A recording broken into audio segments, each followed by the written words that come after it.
दोस्तों, स्वागत है आप सभी का हमारे YouTube चैनल JPS इंस्पायर्ड में। दोस्तों, एक बार की बात है, एक गांव में एक किसान रहा करता था। उस किसान को जानवर पालने का बहुत शौक था।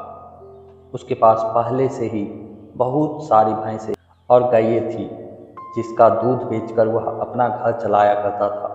एक दिन वह किसान ने एक खरगोश और एक बंदर को भी अपने घर में पालना शुरू किया। अब काफी दिन गुजरने के बाद उस किसान ने उस खरगोश और बंदर के साथ खेलने का सोचा।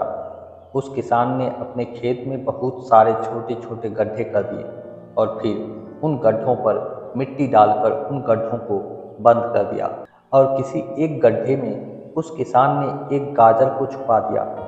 अब उस किसान ने खरगोश और बंदर को उस गाजर को ढूंढने के लिए कहा। खरगोश को बहुत ही कॉन्फिडेंस था और उसे अपने आप पर बहुत विश्वास था। उसने एक गड्ढे को खोदना शुरू किया और गाजर ढूंढने लगा। लेकिन बंदर जो था वह बहुत ही निगेटिव सोच का और आलसी था। उसने सोचा कि खेत में इतने सारे गड्ढे हैं और वह गाजर किसी एक गड्ढे में होगा, इतना कौन ढूंढेगा। वह बंदर यह सोचकर एक गड्ढे के ऊपर जाकर सो गया।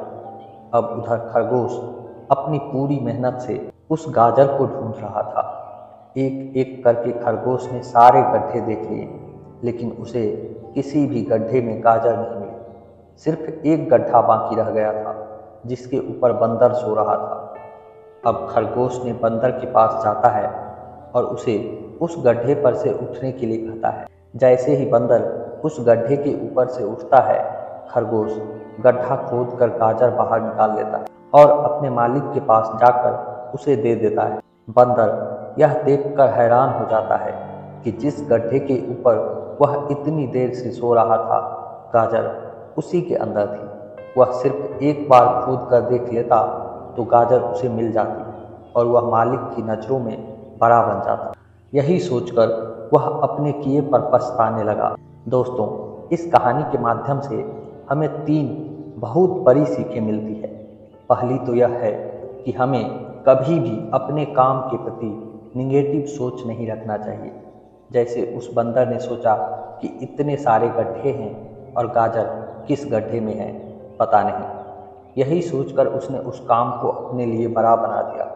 और दूसरी सीख हमें इस कहानी से यह मिलती है कि हमें एटलीस्ट कोशिश तो करनी ही चाहिए, क्योंकि हम जब तक कोशिश नहीं करेंगे किस्मत भी हमारा साथ नहीं देगी।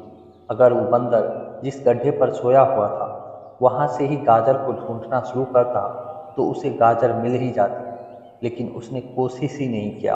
और तीसरी सीख हमें इस कहानी से यह मिलती है कि हमें जल्दी हार नहीं माननी चाहिए। अब हमें यह नहीं पता कि हमें अपने काम में कौन से साल में कामयाबी मिलेगी। वह 2025 हो सकता है, 2028 हो सकता है या फिर 2030 भी हो सकता है, लेकिन हमें कामयाबी तभी मिलेगी जब हम पॉजिटिव सोच के साथ कोशिश करते रहेंगे और हार तब तक नहीं मानेंगे जब तक कि हम अपने लक्ष्य को प्राप्त नहीं कर सकते। तो दोस्तों, अगर आप इस कहानी को और भी लोगों तक पहुंचाना चाहते हैं तो इस वीडियो को लाइक करके चैनल को सब्सक्राइब जरूर करें। मिलते हैं अगली कहानी के साथ। तब तक के लिए अपना ख्याल रखें, स्वस्थ रहें। धन्यवाद।